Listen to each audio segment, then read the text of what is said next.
Hello, hello. Welcome back to the Speak Your Way to Cash podcast. I have with me today Mike Robbins, author of 5 books. He's also spoken for some of the biggest corporations in the world. You've probably heard of some of his clients like Google, Wells Fargo, Microsoft, Gap, eBay, Charles Schwab, the NBA, the Atlanta Braves, and he's also a former professional athlete. So I'm really excited to have Mike here with us. Mike, welcome to Speak Your Way to Cash. Hey, thanks, Ashley. Good to be here.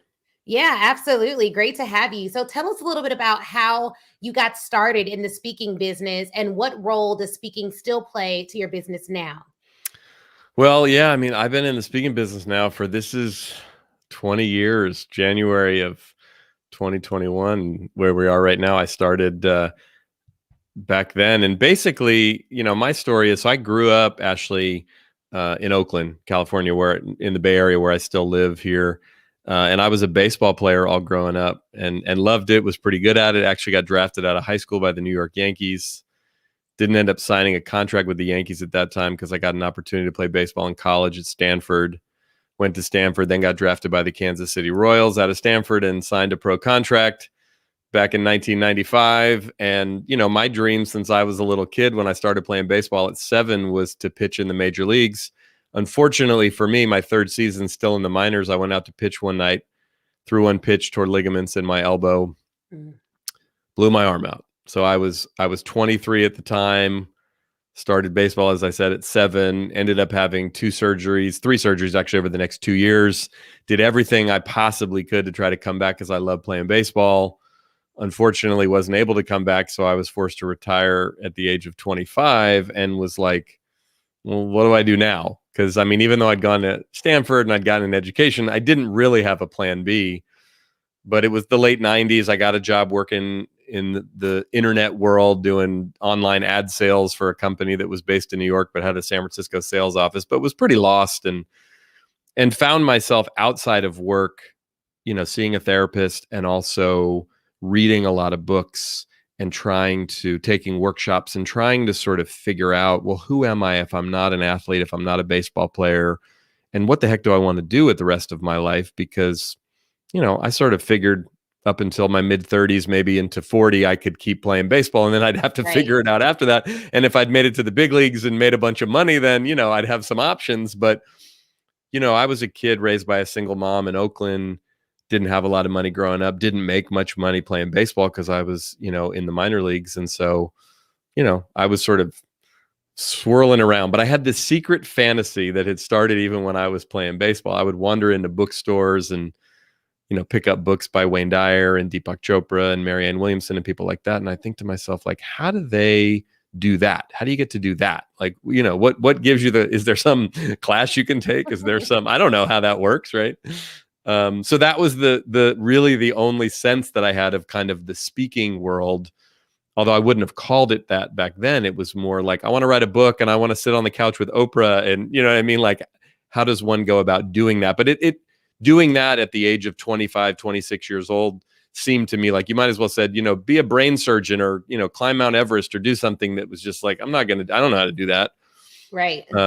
But then the universe sort of intervened. I got laid off from my .com job in the middle of 2000 when the .com bubble burst. And I had a mentor of mine ask me a question. Ashley, he said, if you could do anything and you don't have to worry about, paying the bills, and what would you do? And I was like, well, I would speak and I would write and I would try to, inspire people. And he was like, great, you should do that now. And I was like, now? He's like, why not? And I'm like, well, because I'm 26 years old and I don't know anybody and I don't know how to do that. And I don't know how to make any money doing that. And I live in San Francisco. I got to pay the rent. Like, what are you, nuts?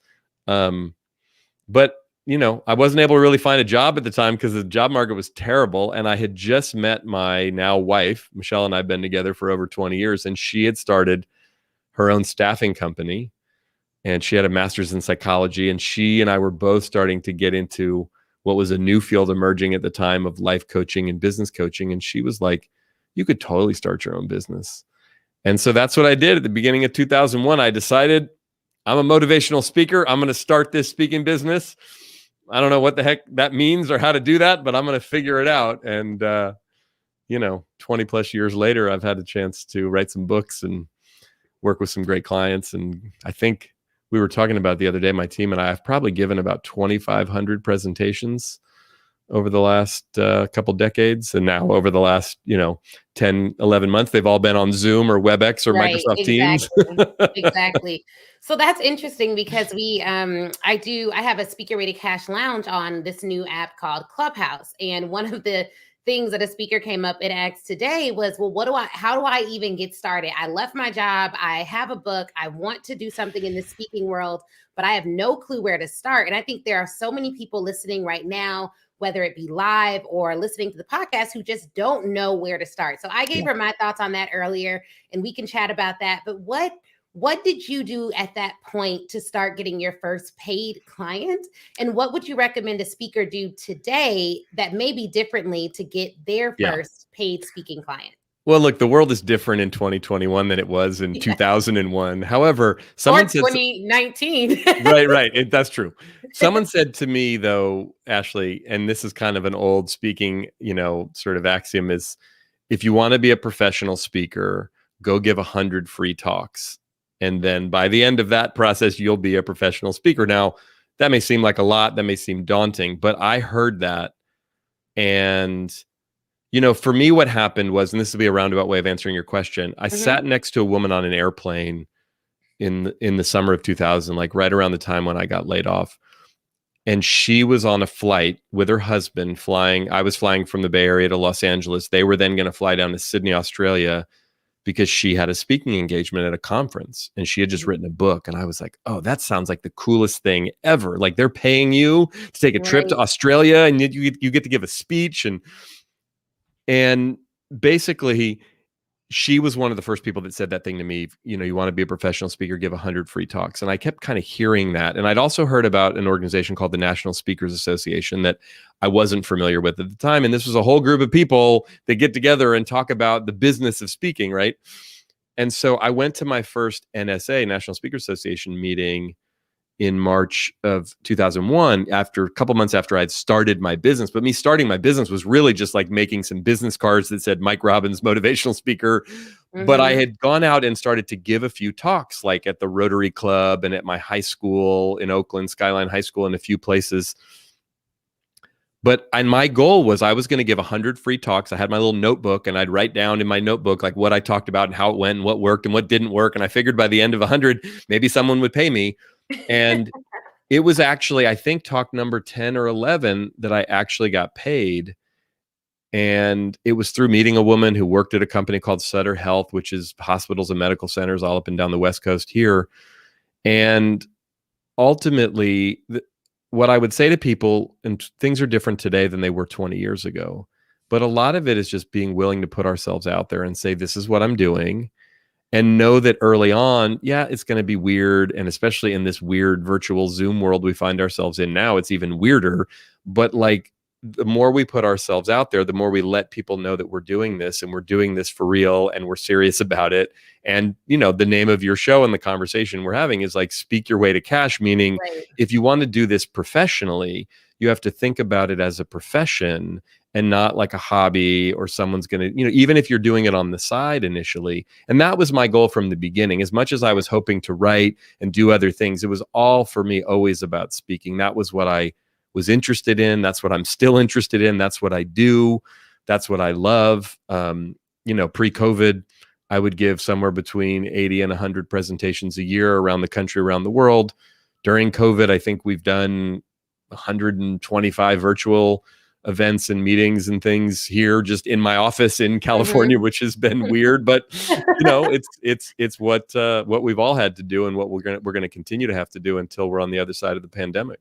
But that's also very hopeful that you've still been able to amass that many engagements during a pandemic and virtually. And a lot of thoughts about what you said. So for those people listening who are like, do I really have to give 100 free talks? No, you don't. You don't have to do that. And no. You could. That is, I told people, I literally said this morning. I've interviewed so many speakers who've been in the business. Everyone who's been in the business probably 20 plus years has had some variation of doing some speaking for free. I don't think I've interviewed any professional speaker who has not done some engagement at some time for free until they figured out what exactly it is what they want to do. But there are some people that already have an expertise, that already know exactly what they want to speak about, and that have already amassed a body of work to support their expertise. I don't recommend that you, with your PhD and all your experience, go and try to speak at Chamber of Commerce lunches for free. I recommend that you get a strategy and you do engagements, and maybe you do those engagements and instead of free, if you have a book, what I did starting out in the speaking business is I just bulk sold the book. And I would say I would waive the speaking fee. It cost me $2 to print the book. I would sell 100 to 300 books for $20 a pop. They were selling on Amazon for $27. So I would get my speaking fee, wouldn't lose too much on the book sale. And that was an easier sale starting out. And so absolutely, there's so many ways to do it. However, you do need to be good, because if you get the first engagement and you are not able to clearly articulate your value and move that audience to giving you an amazing testimonial and take them from point A to point Z, it probably would have been better for you to have done some warm-up engagements without a large check behind it. Totally. An organization's money and not being prepared to deliver. So if you can get some coaching early on, you may be able to go in at the top. We had a client whose first major contract was for like $27,000. And so that works. But again, she already had the expertise. She knew what she was doing. She had guidance. She was able to go in at a different level. But in the beginning, if you're not going to have that guidance and you're really just winging it, more power to you, but you don't really want to have a first-time client. You want to be able to serve those clients for the long term. And if you embarrass a client on stage, they're not going to have you back, in my experience. I have not heard stories about speakers bombing terribly their first go, and the meeting planner and or client being like, yeah, okay, that's all right, just come back next year. Right. And it's a bit of a balance. I mean, I think what we all have to remember with anything that we're doing, especially newly, we're going to kind of suck at it at first, and that's okay. I mean, that's part of the learning process. I was saying to someone actually right before you and I got on, I was talking on a Zoom call with a client, and we were talking about their virtual event. And I said, I've been doing this 20 years, Ashley, and it's like, I was a pitcher in baseball. I was a left-handed pitcher, right? I spent 18 of the first 25 years of my life playing baseball. And my experience of doing virtual events over the last 10, 11 months, and I would say this to my wife or people who are friends of mine in the business, I say, it feels like it's still baseball. I'm still pitching, just instead of pitching with my left hand, I have to pitch with my right hand. So when I first started doing virtual events, because I was laughing with this client, I did a virtual event for them early last year when we just got into the pandemic. And I was saying to them today on the call, hey, remember that event we did last, March or whenever that was? Gosh, thanks for inviting me. And I kind of sucked at that because I didn't really know what I was doing. I mean, just the logistics, even of the Zoom and the share screen and some of the stuff, I was I remember feeling really nervous and anxious. And what I said to my team last year when we got into COVID is, it felt a lot to me like when I first started in the business, both on the delivery side and on the sales side. I didn't know what to charge or how to charge or who to talk to or if anyone had any money. And in the first month or two, we didn't know what the heck was happening. But to me, it was actually a really challenging but beautiful reminder in a humbling way of oh yeah, I remember this feeling. This is exactly how I felt for not only the first few months, but the first few years I was in the business, that there were a lot of things I was doing that were new and that were different, both when I would be on the platform speaking, different size groups, different rooms, different, material I was working on, or different ideas or different ways to try to engage. And also on the sales side and on the business side, because, I grew up as a baseball player. I did pretty well in school. I got a good education at Stanford, but I was not an entrepreneur. I was not a business person. I was not raised by entrepreneurs. My mom was a PE teacher. My dad was in radio and television. And so again, I say all that to anyone listening, you don't have to have an MBA to do this. You don't have to, Ashley, you have a background, obviously, in the law and in different aspects of business. We all have to bring what we have to the party, so to speak. And then there are things that you can learn along the way. And for me, joining the National Speakers Association, especially in the early years, was super helpful to me. And everybody listening to this, finding people like Ashley and others who are out in the world who understand some of the business side of this thing, that if you have a real passion and a message that you want to share, you don't have to necessarily be an expert in lots of other things. You can learn, you can hire people, you can work with people, you can figure stuff out along the way. Because even 20 years into this business, there are certain parts of this business that I absolutely love and are right in my zone of genius. And then there's a whole bunch of stuff that's I'm not very good at, I don't really understand. So Right. I either figure it out and bumble my way through it, which I've done, especially in the early days when I didn't have any money, or I hire other people and, build a team around me to like, hey, could you take care of that? Could you figure that out? Because that's going to drive me crazy and I'm not going to be very good at it. So we all have to figure out, to your point, of where we are in life. If you're coming to the speaking world as someone who spent 20 years in industry, or you have an advanced degree, or you've written a book, that's different. I came to this Yeah. business as a 26-year-old, former minor league baseball player who got injured, who had my whole story. I had to use what I had 20 years ago with the tools that were available. There was no social media, there were no podcasts, there were, barely even websites, let alone nobody had blogs or email lists or any of the things that we now have access to. So again, I don't say that to sound like some old guy going, well, in my day, because 20 years earlier and 20 years before that, there were people out in the world speaking. They were just doing it in different ways. Right. The good news about today is there's so many different avenues and platforms.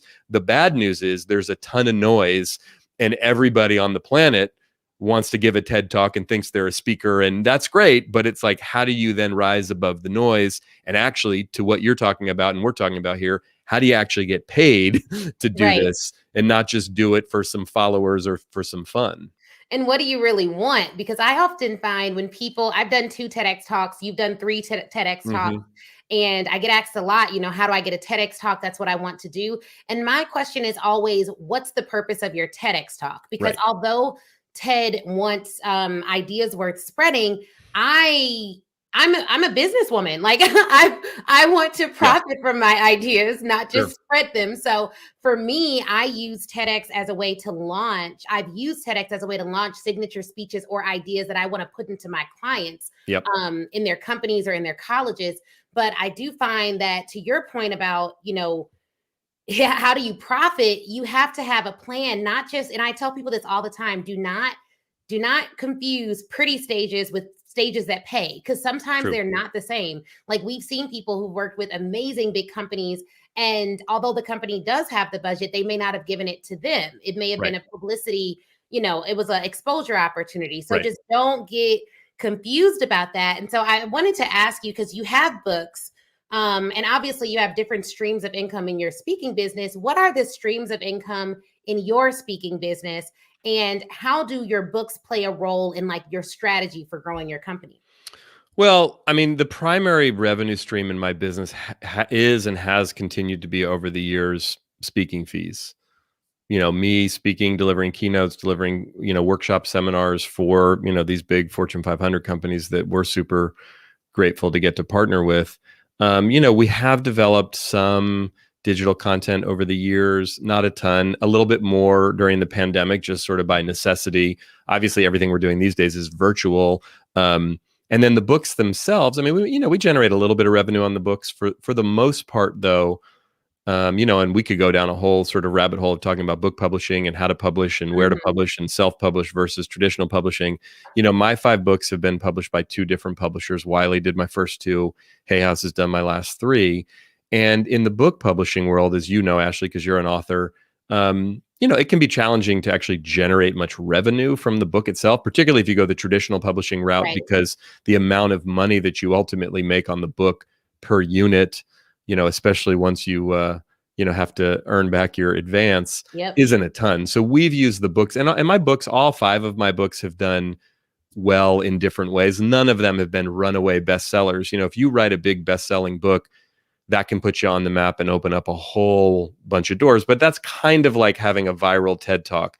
That's kind of like, not quite like winning the Right. lottery, but I say to people all the time, like, write a good book, write a book that you're proud of, write a book that represents you and your current thinking and what you think is going to be valuable to people. But if you're writing the book thinking it's going to be on the New York Times Right. bestseller list and that you're going to, do an hour-long interview with Oprah, or on Tim Ferriss's podcast, or whatever platform you might think is like right in your niche that's huge, like that might happen and it's possible. But so I've always looked at the books as, a leverage point. Initially, my first book was like, could I write a book? How does that work? Could I get it published? If I did, what would happen? And that was a huge milestone in and of itself and a challenging process. And the subsequent books have been more about, what do I have to say? What's some of my new and I think most important thinking, and how can this benefit the people that I work with and speak to. And what I've seen over the years is cumulatively the books have just continued to add credibility to me and to the platform and to our team and our business, and they provide value for people. But like to your point, sometimes we'll, you know, we don't do a lot these days where we sort of waive my fee and just do a big bulk book buy. Unless I'm launching a book, we might do that on a case by case basis. We have found though that a lot of our clients will just pay me my full fee and then buy books for everybody on top of it. Yeah. So, that's always if you can get that, that's ideal. Sometimes we can negotiate a little bit, but we don't do a lot of selling of the books directly ourselves anymore. We sell them individually through Amazon. And then we use a company called Porchlight Books that used to be called 800 CEO Read, where they're sort of set up to do discounted bulk buys for corporate events. And nowadays, they've actually been super flexible where they'll send them, if the client sends a spreadsheet with everybody's name and address, they'll send them to everybody's house instead of, to Chicago, to the Marriott where the event was going to be, because we're not getting together for events like that. So. Yeah, no, that makes a lot of sense. So I appreciate that, because there aren't a lot of, well, now I think a lot of speakers are so diversified. One of the people we had on came on and talked about like the different 7 streams of revenue that they have in their business. But I appreciate a traditional speaking business as well, and hearing how you're still able to make the business work, utilizing the traditional avenues. So that leads me to another question about your sales process, because if you are more of the traditional speaker with that setup, then you essentially need to have your current customers and always be doing business generation activities as well. What does that look like for you now? Do you have a team that's consistently reaching out? Are you all targeting a particular industry, or do you paint it with like a wide brush, since your topics really can relate to almost any industry? The good news for me is I've been doing this long enough. I've built some really incredible relationships. I live in the San Francisco Silicon Valley area. So a lot of our clients, Google's been a big client for years. eBay's been a big client, Adobe, technology companies that are here. And I say that because what I find, like I have a call later today with a friend who's also a client who's now at, Sony PlayStation. Mm-hmm. She was at eBay and StubHub for years. She left and, just reached out to me. We get so much of our business from relationships that I have and have built over the years, as well as spin-offs from events that we do. So I find the best marketing for me, Ashley, is speaking. Mm-hmm. And it's kind of a chicken and egg thing. It took a while to build that up. Yep. And quite frankly, to your point earlier, like you got to be good. You got to both deliver value. But if you deliver value, not only is the client happy, the meeting planner, the event planner, the executive that brought you in to speak to his or her group, they're happy. Thank you so much. But if you're at a high enough level with who you're talking to and you deliver value, inevitably what's going to happen is some spinoffs are going to come from that. Mm-hmm. Another thing that happens for us that we're super grateful for is a lot of our clients, like, I've probably done 150 speaking engagements for Google over the last decade. Mm-hmm. So what that means is we're always looking for not so much an industry, but the bigger the company, the better, because they got more people, they got more leaders, they got more events, they got more meetings, they got more needs. So again, a company like Google that has 100,000+ employees, or Wells Fargo that has 275,000 employees, it's not that I do engagements with small companies, that have 50 employees or 100 mm-hmm. employees, and I'll speak at their all hands meeting. I'm doing one of those later this week. So we don't discriminate, but the bigger the organization, the more we know, there's some spinoff opportunities. Plus we know they have a ton of money and they have budgets for this because this is what they do. So that's a long way of saying, like, the sales process for me is a lot of just staying in touch with clients that I know. And there's a few people on my team that will follow up on inquiries and do stuff. But for the most part, I actually enjoy the relationship selling aspect of the business, just because a lot of these folks have literally become friends of mine. And, just given my age, I mean, I'm about to turn 47 next month. When I started in the business, I was just about to turn 27. And there are people that I know now that are CEOs of companies or senior executives of companies that were about the same age, and they were basically kids when they were starting, just like I was starting, and we've kind of grown up together. But now I get the call and they're like, "Hey man, I just got the job as the CEO of this company," or "Hey, I'm doing this here. Would you come and talk to us?" And it's more just like a friend talking to a friend. So it's less of a hard sell. and more of, hey, what do you need? What can work? Let's do this.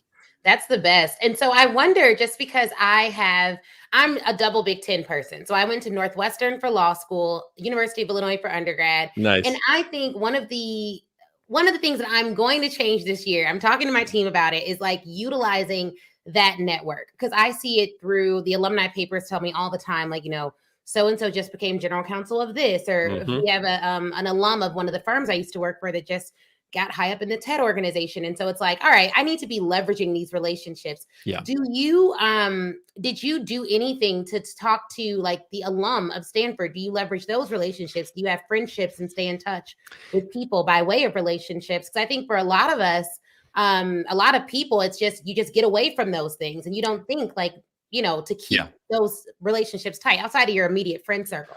But was there anything that you did like that early in your career that you found invaluable that you could share with the audience?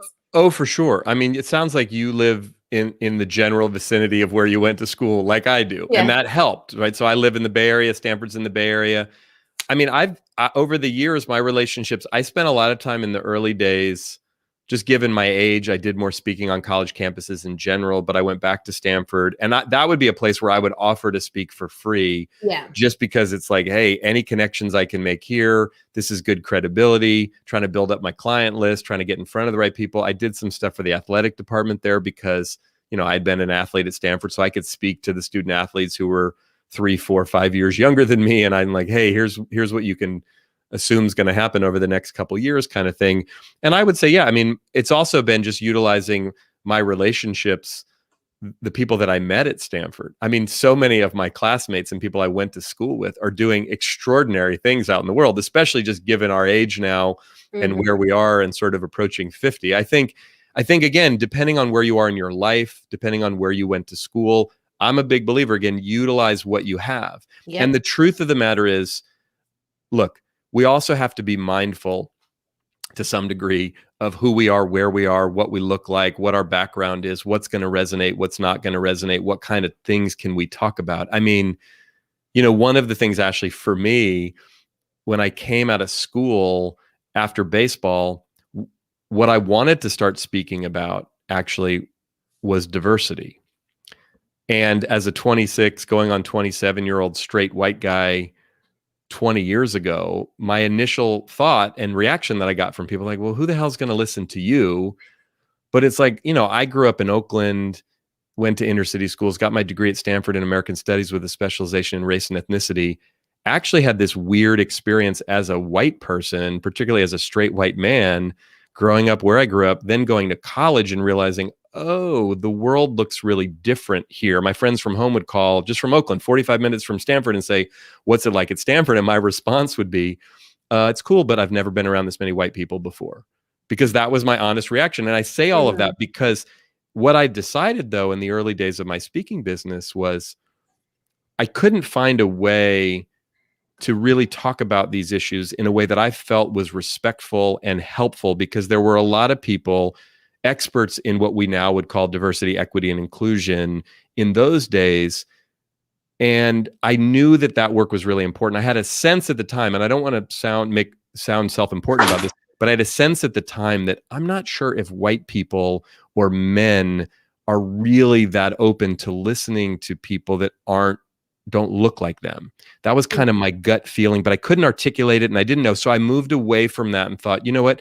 These things are still really important to me. I'm going to continue to try to educate myself and pay attention in my life, but I'm going to keep that out of my work because those issues can be sensitive and polarizing. And okay, that's often the way that white people, myself included, think about these things. Fast forward to today and my own evolution, the changes that we've seen in the country and the world. My most recent book is called We're All in This Together, which I wrote in 2019 and very specifically knew would come out in 2020, not knowing the pandemic was going to happen, not knowing what would happen with George Floyd and with so many other things that happened in the country that then put so many issues in a front and center kind of way that were different, and so many white folks and white leaders and just asking questions and reading books like White Fragility and all this stuff. And I say all of this to say, I am not a diversity, equity, and inclusion expert. However, that has become a bigger part of my work in the last couple of years for two reasons. One, it's become more important, and people, for better or worse, some people are now paying attention more than they were. And secondly, I then started to have more courage and more awareness that I want to be talking about some of these things in addition to some of the other things that I've talked about for years, because I'm willing and able to do that. Does I that do make sense? wonder. Yeah. No, that definitely makes sense. I think that you brought up a couple of good points that I think are good to actually talk about. One being, we white men are not always willing to listen to people who don't look like them. And that is a bit of a problem, though, because Yes. what ends up happening is the very people who have been subject to the discrimination cannot then profit from the education that needs to take place. I know, it's So one of insane, the right? issues that I've seen is that DEI experts that are Black, right? They are grossly underpaid, and the highest contracts, the largest DEI contracts on the market, typically go to white DEI professionals, men and women. And so that is just a huge issue for me. It's actually why we started the Academy, because so Yes. many people, especially of color, were talking about these topics and being paid $1,000, which is laughable for such a traumatic conversation. But, I do think I appreciate that you wrote a book, that you have that experience, and that you can talk about it. I would just encourage any person who has the relationships to have those conversations, to bring in, whether it be subcontracting or otherwise, a Black professional to also help with that conversation. Because the contract wage inequities that I see in the speaking market still make it so that Black and brown speakers are grossly underpaid. And so I don't know how we can fix that problem or what that looks like. But even in having the conversations when, money is involved, we just need to make sure that that money is equitably spread out, especially to people who have the lived and educational experiences. Because, just being a racial minority doesn't really qualify you to speak on DEI issues either. So there are so many that have, I literally can think of 15 right now that have the degrees and everything else, and they're getting contracts for like $1,000, like literally, like I'm not even exaggerating. No, I hear you. $1,000 to $2,000 to talk about DEI issues, which is so troubling. Well, I appreciate you saying all of that, because it's been an interesting journey for me just to sort of watch this unfold in different ways. Both kind of, again, someone who's been in the speaking business for 20 years, watching things and paying attention at a certain level, seeing some of the disparity between men and women, between white people and non-white people, and just sort of how that plays out at the same time. Then looking at, what's interesting. So I have a bunch of friends who are DEI experts. And I remember talking in March, right as COVID hit, to one of my friends who runs a consulting business, a DEI consulting business. And she's such an amazing practitioner, and she empowers so many people, not just with her work, but in the ways that she sort of brings people into her network. And she said to me, I remember she said, I've had to lay off a bunch of people. And what I'm really scared about is that companies are going to cut all of this focus that we've built up over the last decade, because the economy's been good, the focus on the importance of diversity and inclusion. Everyone's just panicked right now. The sky's falling, right? So 2 months later, after we have so many really important protests happening in the US and a bunch of conversations, and it was interesting talking to her, because she said, oh my gosh, now my phone is literally ringing off the hook and everybody wants what we have to offer. But to your point, part of what, and look, I say this as someone who doesn't know what it's like to be anybody other than me, like all of us, right? But there's a couple people right now that I'm mentoring who aren't white, a young African-American woman, a young African-American man, another biracial man who's a really interesting story. And they've just recently come to me. And, one of the things I try to do in my business, and have for years, Ashley, is mentor people in even small ways when I can, because I've received so much mentoring over the course of my life. But I was having a conversation with this young woman who's wanting to get into the speaking business. And one of the things I said to her, I said, look, I'm not going to pretend that I know what it's like to be you. I'm not going to pretend like I know what it's like to be female or to be Black or to be any of the lived experience you've had. But what I do know right now, for what it's worth, I'm talking to a lot of business leaders who are really interested. They know they don't know a lot of stuff. They know they need help. They're scared, but they know their organizations need this help. And so I say that from the standpoint of, to your point though, the sad reality is we're still seeing this being undervalued, but some of it then comes to both on a societal level and a systemic level. How do we make some of those changes? But on an individual level for all of us. And I know this even as a straight white man getting into this business 20 years ago, I had a hard time asking for what I was worth. I had a hard time asking for my fees. And that's been a personal journey over the years. And it's like, what are any of us worth? I don't know. It's whatever we're willing to ask for and what they'll pay us. And there are times now I literally will make sometimes in one speech as much money as I made the entire first year I had my business. And it kind of blows my mind. And I don't say that to brag, but it's like, oh my gosh, am I really that much better 20 years later than I was 20 years ago? I don't think so. It's just somehow or another, I've been able and willing to build up what needs to be built up, or get in the right situation, or have the right privilege or the right access, or ask for a certain amount of money and have them say yes. And I've learned a lot over the years, Ashley, with friends of mine in this business, some of whom will ask for 2x and 5x what I ask, and some of whom will ask for way, way less. And the reality is it's not usually directly proportional to the skill or the talent, or even, quite frankly, the value. It's often the willingness to just say, this is what I charge. And then the awkward, vulnerable, uncomfortable moment to wait to see how they respond. Yeah. And you brought up a good point. Like, what are any of us worth? You will never get your worth. Like, humans, we're all worthless, right? Like, you can't put a price tag to it. And I always say, like, you can't pay me my worth, but you will pay this rate. Like, there is a rate that I'm not going to I'm not going to take, and I'm okay with that. And I think for a lot of speakers, because I've been asked this question, and maybe it's because I'm a lawyer and I'm used to asking for money because we're doing contract negotiations all the time. But people ask me, like, what happens if they say no? Well, then you don't do it. You make a concerted effort to figure out, well, I'm not going to get out of bed for a certain amount of money, for less than a certain amount of money. And you just say no. And the first time you say no to $5,000, it may feel like, oh my God, this is crazy. But then the next time when you get a $15,000 contract to work for 45 minutes, then you're going to be like, I made the right choice. So I would just encourage everyone to get comfortable saying your rate, whatever the rate that you want, because if your first time saying it is to a client, it's just going to be way too awkward. And one of the exercises I have my students do in the Speaker Ready Cash Academy is like, write a check to yourself. Like, what does that figure look like on a piece of paper? See it, and then you'll be more comfortable saying it in real life when you're talking to a client. But that is a good point. Everyone has that apprehension and deals with those self-confidence issues. And it does span across race and gender. What I've seen, though, is because of just the way our society is, there are certain groups that have an even harder mental challenge getting over, man, am I really worth this? Is anyone really going to pay me this? And you have to get over that. Like, you have to, even if you don't, you're not going to feel 100% comfortable. I still am like, darn, I just sent a proposal out for $900,000. I did that. Like, there may be some apprehension for that, but I'm still going to do it. So maybe you don't get over it, but you still need to send it. You still need to say it. Like, just do that, or else you'll always be underpaid if you don't ask for it. People are not gratuitously giving out checks here. Absolutely. And part of it, I think, look, a big part of my work has always focused on authenticity and vulnerability.